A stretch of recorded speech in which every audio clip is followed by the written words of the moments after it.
Local D&D player does exactly what he needs to do. Dies in the process because splitting the party is a really bad idea.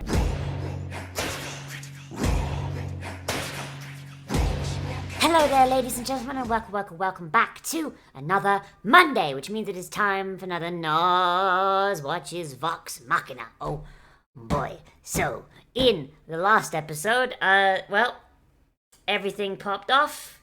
They broke a dwarf out of prison, and we discovered that Percy's sister is still alive, but in the care of the vampires. So, that can only go well, can't it? Oh, I love this show. It's so fucking... It is so fucking great. Oh boy, but let's get in here and let's see what comes next, shall we? Stop fucking around. In 3, 2, 1, and go! Scanbo. I just noticed that the title is called Scanbo.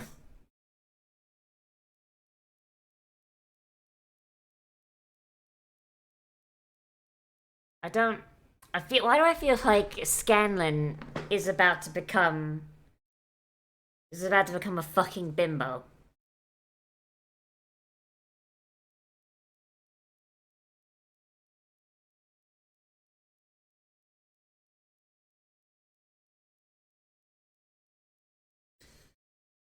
So...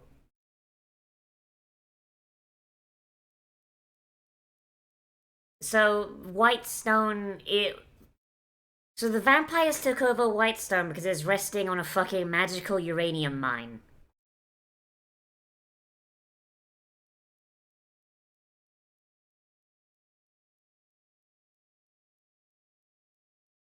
Wow, could've just fucking cut her fucking hands up, holy shit.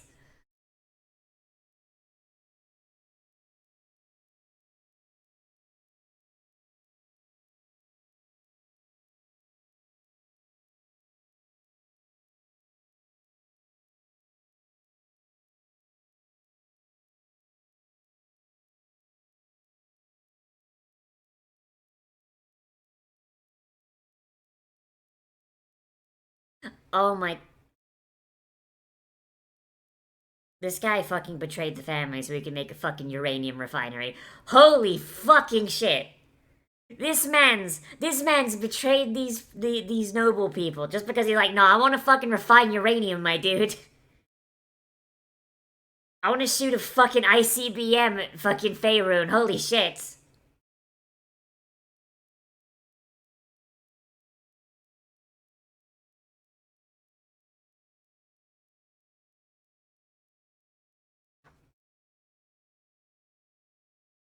Well.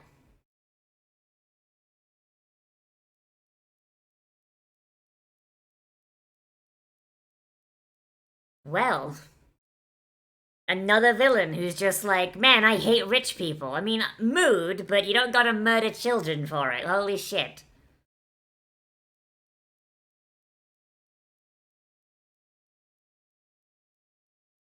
I don't know what the symbolism of that fucking bird is. Like, you know, like that big crow just shoots out this big beam like it's fucking the second intro to Stardust Crusaders. Like, shit, dude. Which one of Vox Machina is Iggy? It's Scanlan. It's Scanlan. Scanlan is Iggy.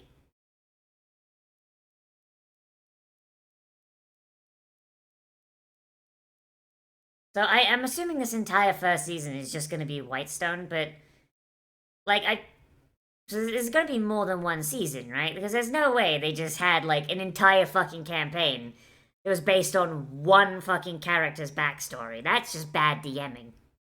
Because it makes the other players feel like they're not protagonists. Which they are, like the entire party is a protagonist. The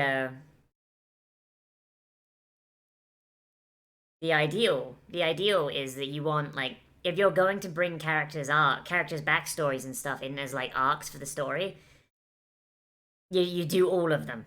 You do all of them, unless someone didn't fucking bring a backstory to the table, which case that's their fucking fault.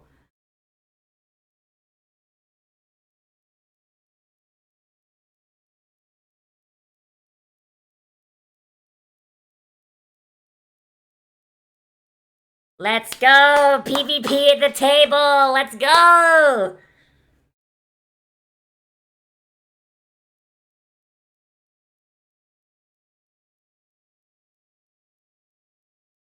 It's a fucking warlock hexblade, but gun.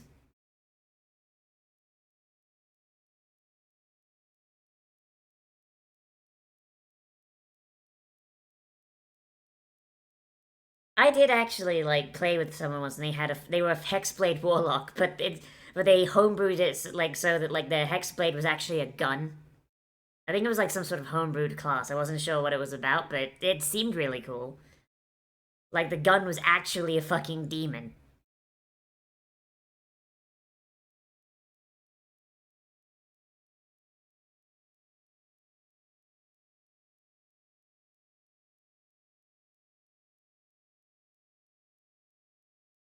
Oh, you stole my fucking burlap robe.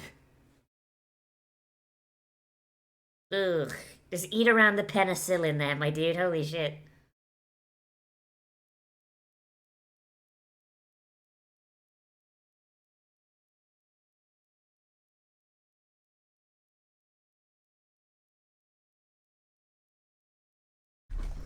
And that's when the devil showed up.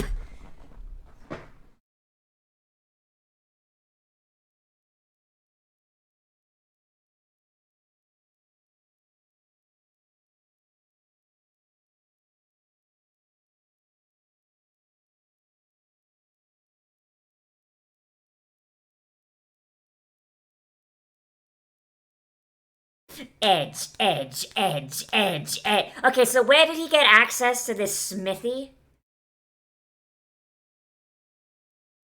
Where did he get this fucking smithy from, though? Like, where did he get access to this?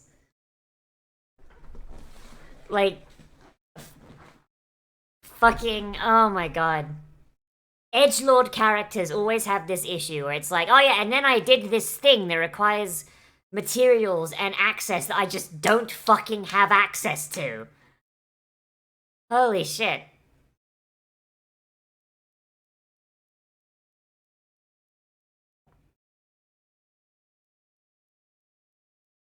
I used talk with plants on the fucking tree.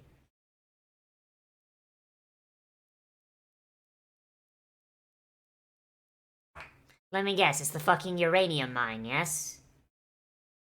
Oh! Oh, that'd fucking do it! Holy shit!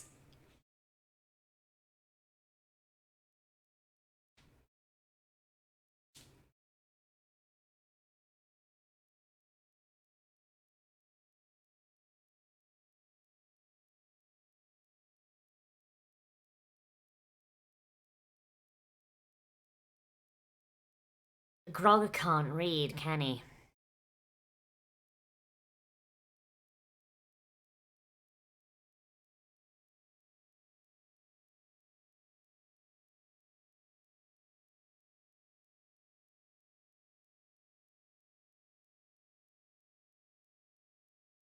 Oh geez. Oh geez, I wonder who the sixth barrel is for. After he's taken his vengeance. What do most edgelords do when their fucking revenge plot is done?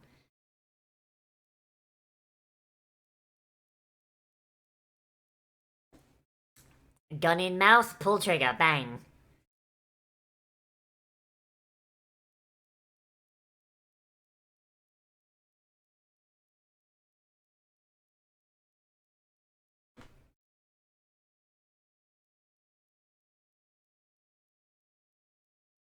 When the DM uses an NPC as a fucking voice box.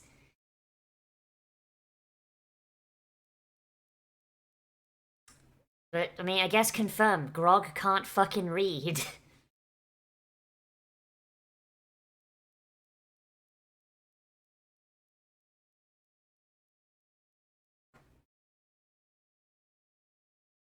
Hey, there it is. There's the boy.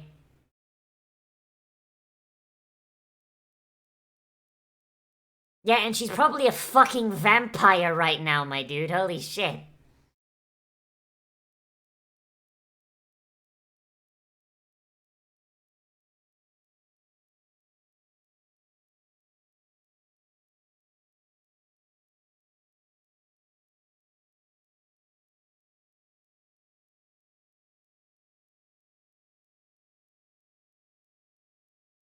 Okay.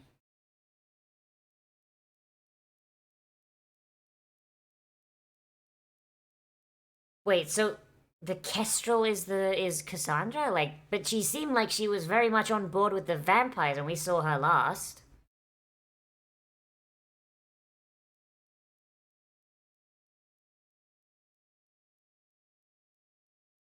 She didn't really look like a fucking hostage, but okay then.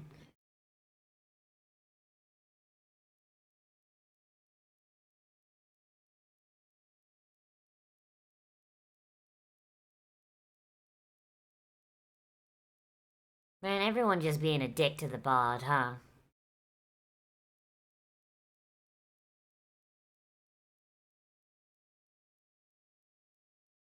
Okay, wait, where is this coming from? Bards are designed to be annoyances. That's like their main fucking. Half of their spells are just fucking taunting and being a prick to the opponent. Like fucking their default fucking cantrip is vicious mockery. It's literally just insulting someone so fucking hard that they take psychic damage.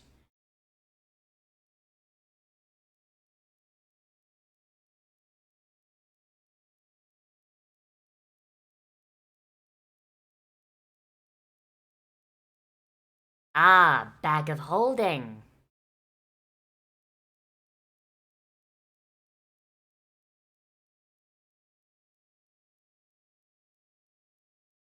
Like I'm actually wondering why they're why they're so against the fucking bard doing the bard things.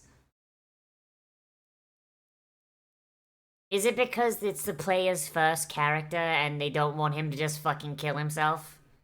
And so they're just being assholes in character?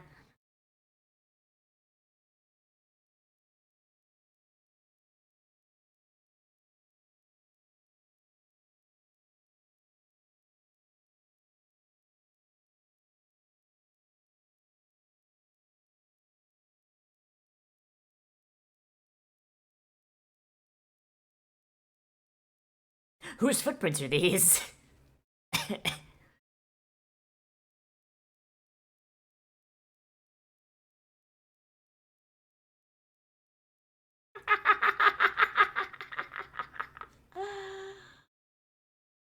Now, it's a good thing these guards are fucking deaf, huh?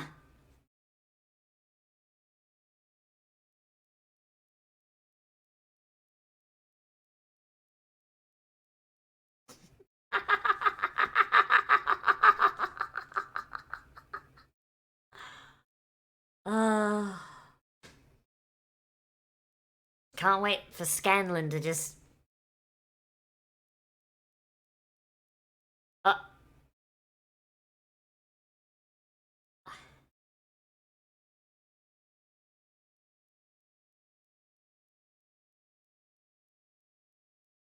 in the actual tabletop, Did they actually fucking find Duke Vedemeyer taking a shit? There's no way that was.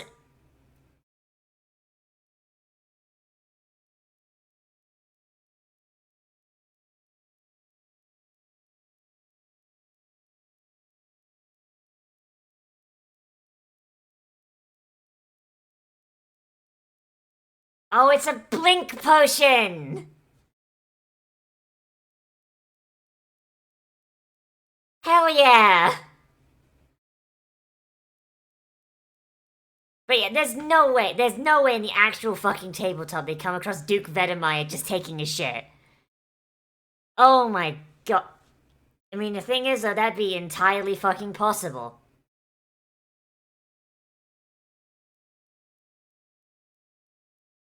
How would it ever help? I mean, ever fucking try to go in a mouse hole, my dude? Holy shit.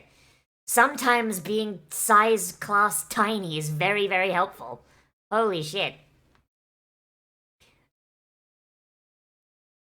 Okay, the fact that it only lasts what looks like a fucking single combat round, yeah, no, that's not great.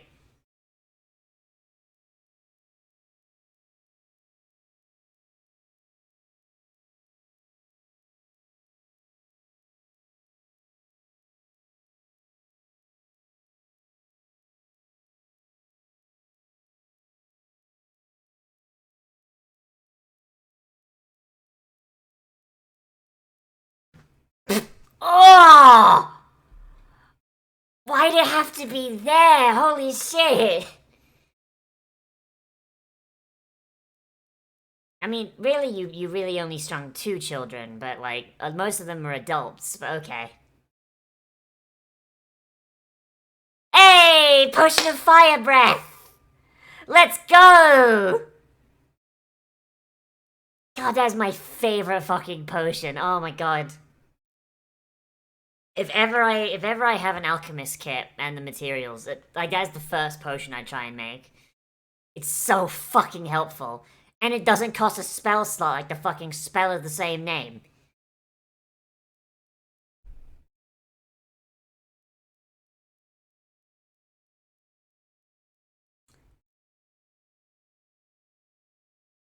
Probably why you keep him around. In before Cassandra winds up being Scanlan's love interest, because of course.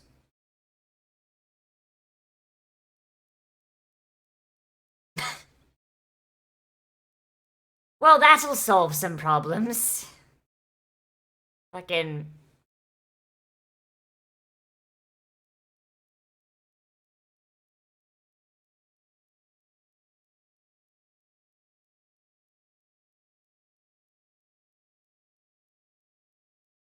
I mean, those are. That's a fucking war map, Scanlan. What do you think is going on?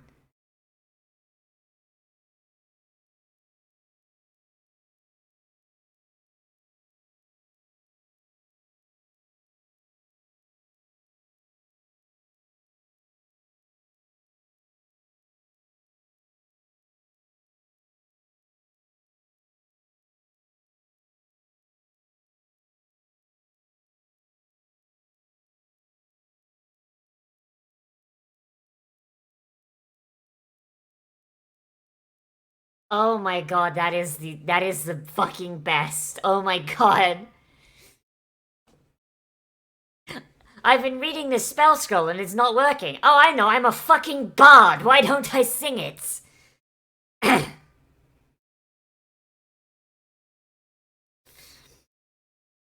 Oh, that's so fucking great. I'd love that.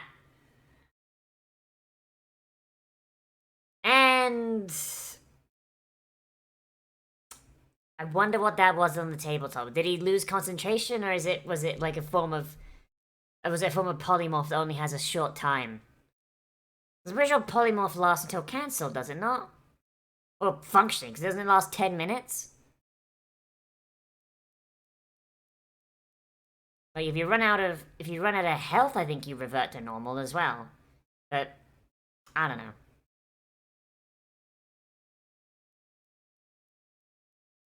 So how has nobody noticed this fucking house on fire?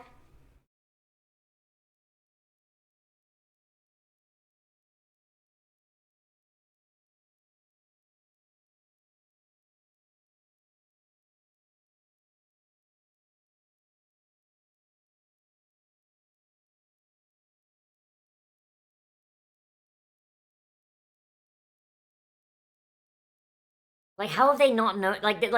He said he would set the fucking house on fire. Yeah. So how are you only just now noticing this? How are you only just now noticing that the fucking house is on fire? It's been on fire for like fucking 5 to fucking 10 minutes.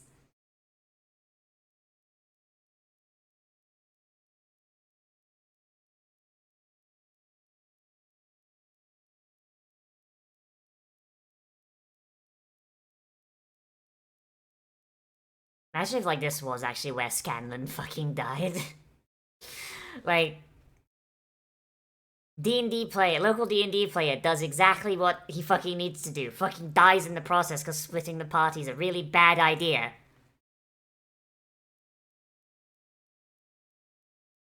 It was a trap. Yep, there it is. Okay.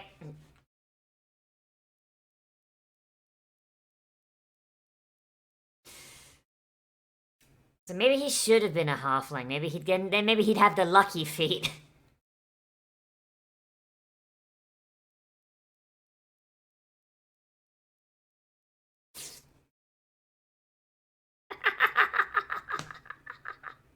Hey!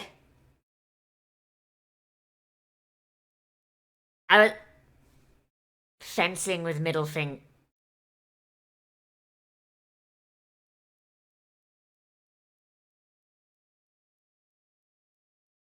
That that is the most fucking barred thing I've ever fucking seen.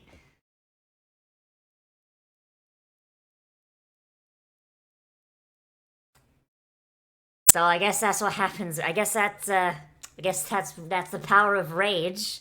Effectively double your fucking health and add +2 to your fucking damage rolls.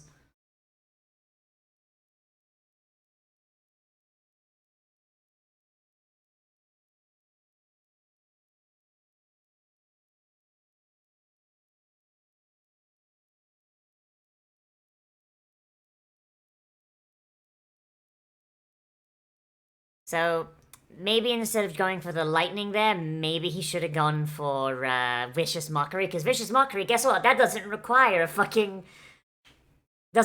a somatic component, my dude. Holy shit.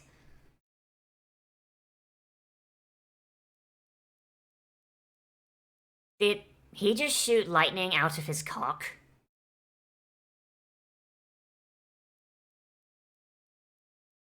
Did did he just shoot lightning out of his cock?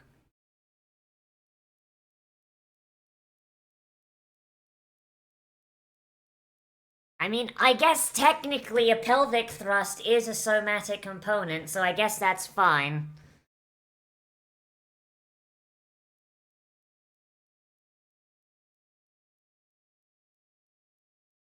And yep, there it is. Scanlan's not allowed to be cool. He's not. He has to fuck it up somehow.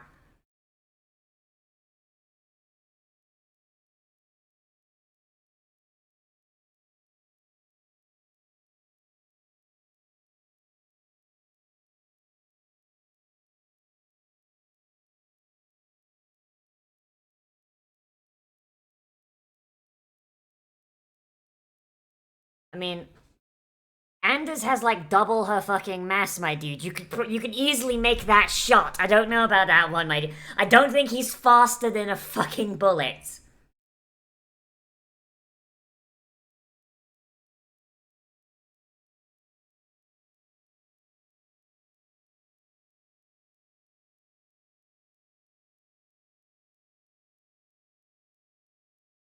Well, well then.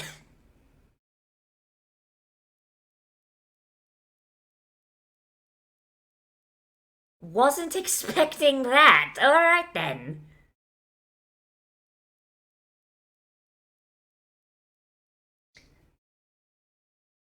Just introduce a character to fucking pop her off the next episode. Hmm. Hmm. I don't know about that one. I don't know about that one. I mean, it's very clear that, like, something's gonna happen, like, the next episode, and it's going to. Either her death is going to have, like, some sort of import, or it's going to be basically like, oh no, she didn't actually die, don't worry. Like, that's such a big cliffhanger. Because we didn't actually see her die, we just saw her neck get slit. Which is survivable. Just, especially in the world we got healing magic.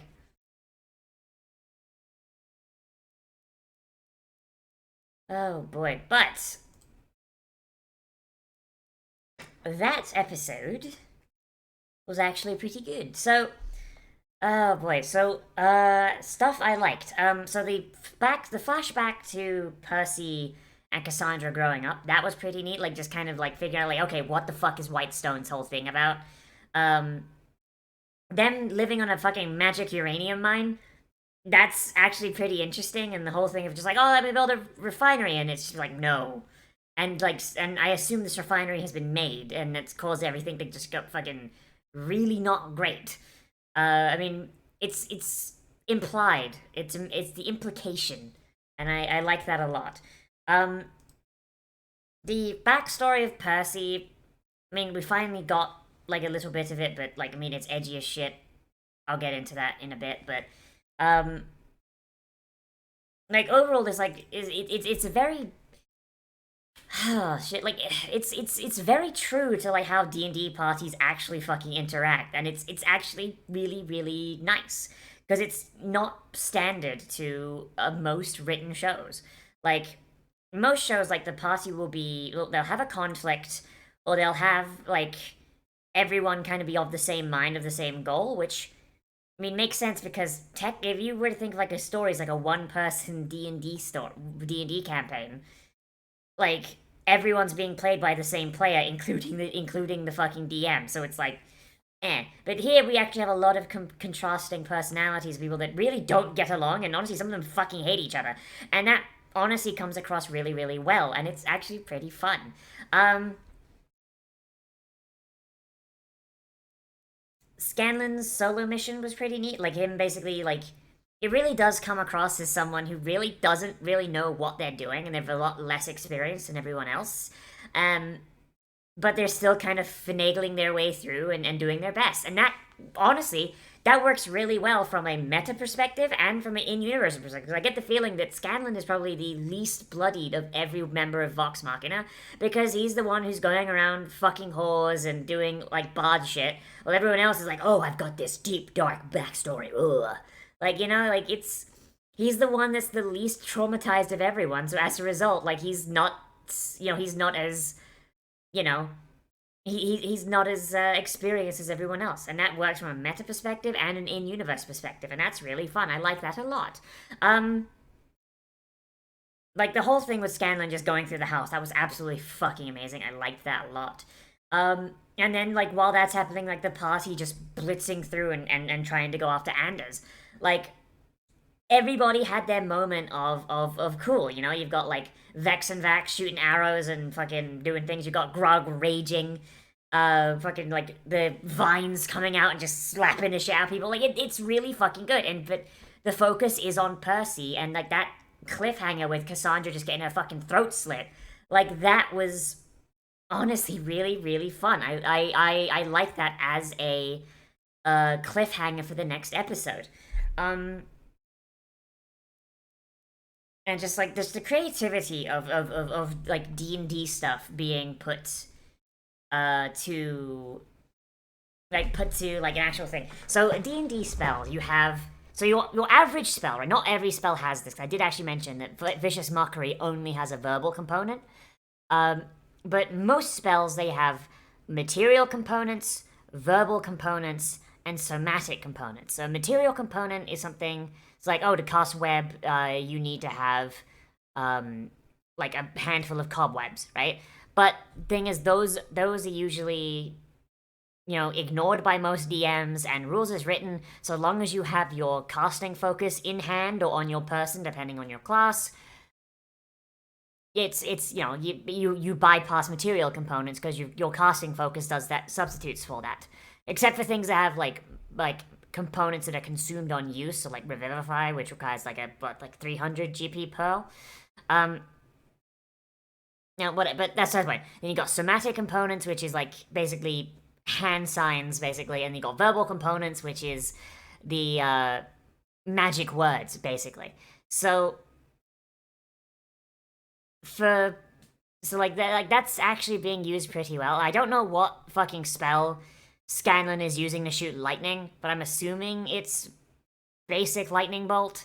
Because I'm fairly certain that as a Valor Bard he'd have this by this point. I'm not sure. I don't know. I wasn't watching the campaign. I don't know what fucking spells he's got, but it's some sort of lightning spell. Um, the fact that it's very clearly showing the somatic components with him like throwing his hand up and all that. I think somatic components aren't specific, so each player can decide. So long as there is some sort of hand motion, you can basically say that's a somatic requirement. Um, the like the pelvic thrust being used as a somatic component is actually pretty fucking funny, and I like that a lot. And as a DM, I would allow that because it is a motion and it does match what he's doing. But as a DM, I probably would say, okay, but you've kind of burnt your cock a little bit. You're gonna need some balm on that one, my dude. Like, I give it some sort of penalty for being a non-standard cast, but I mean, hey, rule of cool does win out in a lot of tabletop, and that's fine.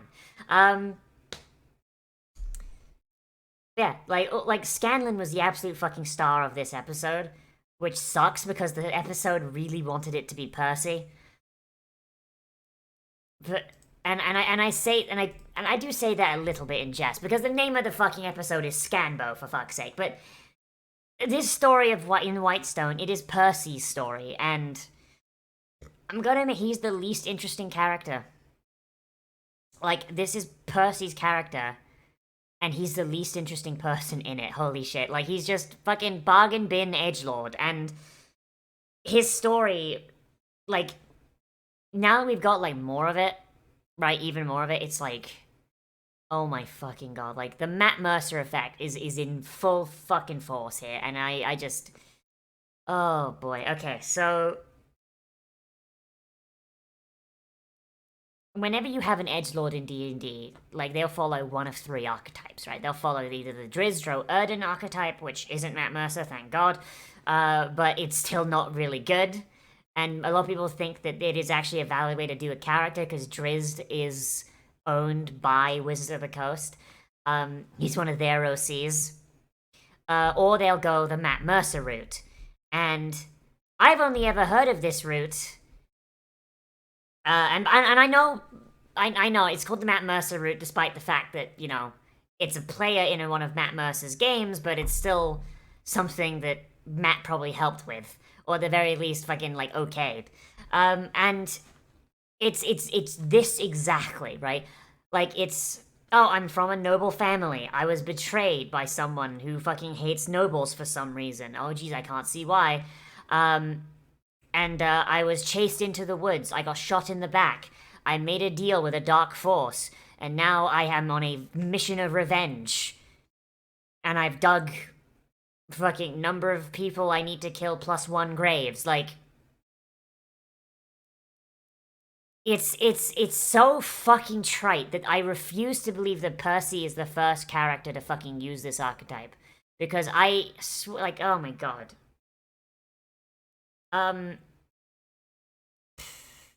Jesus, it's just so bad. It's just so bad. It's so fucking trite. And if I were to see this in a story that was written today, purely 100% written today, or if one of my players came to the game with this story, I would tell them to fuck off.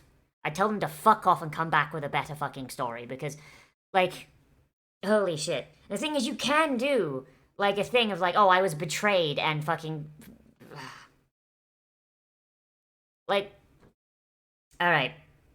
Like, you can do, like, a sort of edgy story, right? You can do it. Like, edge has its place, but, like, this is beyond the fucking pale. Holy shit. Like, I saw a vision of a gun. I made the gun. Now I inscribe the names of all the people I need to kill on the gun. And there's a blank space for me. Oh, geez. Like, fuck off. Holy shit. Like, there's so much better he could have done. And, like, without knowing, like, everything that's going to happen as part of this fucking story, I can't really rewrite it. I might do it at the end, but Jesus Christ, it is so bad. Like, if you want to hear an edgy story that's done more or less correct, I mean, one of my fucking patrons of my, like, on my Patreon, actually, we have a D&D campaign that we do. And, you know, that's been going, and we're doing Icewind Dale, and one of my players has what I would call a more or less edgy back. Two of them do, actually, but I'll go over the one that immediately came to mind. So this one is being played by Zeno, who I think you might even just see on the fucking end scroll there. his player is a human dragon heritage sorcerer, right? Dragon blood sorcerer. And he is descended from Reghead nomads, which is like one of the secrets that you can have, but he's been very, very open with this. It's not really a secret anymore. And his character's story is that this Reghead tribe, they have like this dragon blood kind of thing where basically they worship dragons, and their founder, fucked a dragon, gave birth to a half dragon kid, but the dragon was ice attributed, going down. But they had a prophecy that if ever a child was born bearing the horns of a red dragon and bearing the blood of a red dragon, it would bring disaster and destruction to the tribe. Our character is born. They have red dragon ancestry, despite the fact that their tribe is descended from a white dragon. So, what do? They wrap him in a swaddling cloth and they yeet the fucker into the fucking sea of moving ice, where he is found by a family of fishermen, and he is raised as their adoptive kid. It's still edgy. It's still going to get edgy because he's going to run into that tribe eventually, and it's going to, and it's going to be that moment of like, okay, do you fulfill the prophecy or do you prove them wrong? And I've kind of established that the tribe is kind of morally gray. Some of them are pricks, some of them are not. It's just kind of, how it be.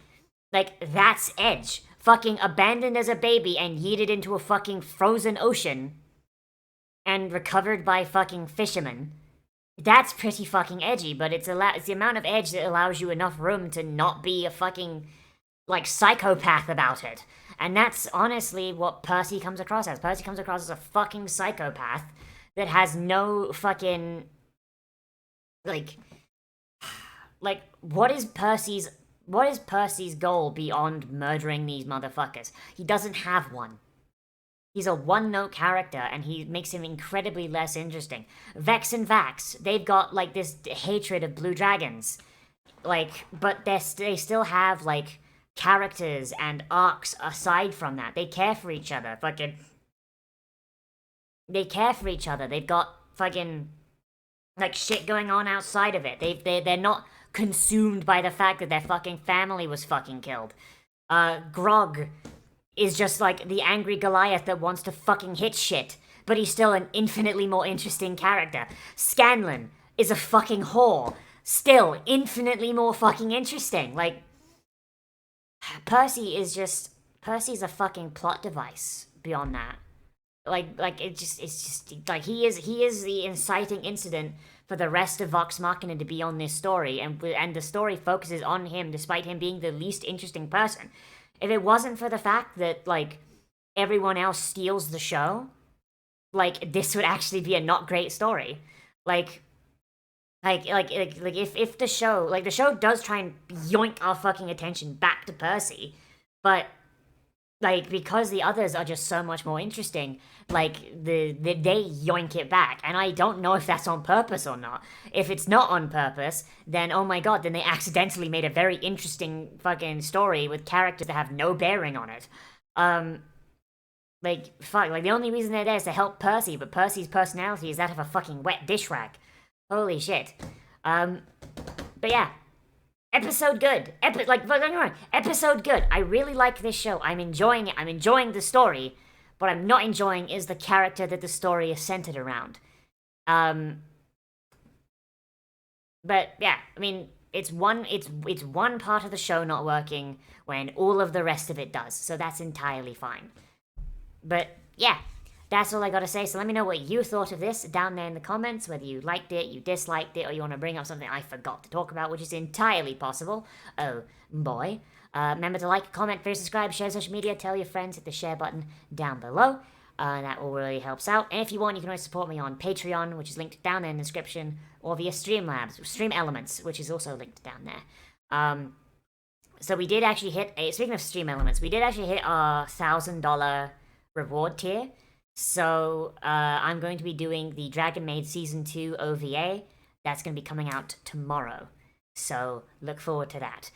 The second tier is going to be a full review of every episode of High Guardian Spice fucking kill me. And then the third one is going to be a redo. We're going to redo Panty and Stocking with Garter Belt with, like, in the modern style, and it won't be, it won't be removed due to copyright, because I'm pretty sure none of those episodes still exist on the fucking platform, at least where you can see them. So, yes! That's the thing. So big thank you to everyone who did that, and as always, I am Nozzy, and I will see you in the next video, but most importantly, we'll become a goblin today, and I will see you a rune. The adventure begins. They were always beside you, your nerdy best friends, and the DM to guide you, and they rise from the flames for the battles ahead. Villains beware, 'cause you're about to be dead.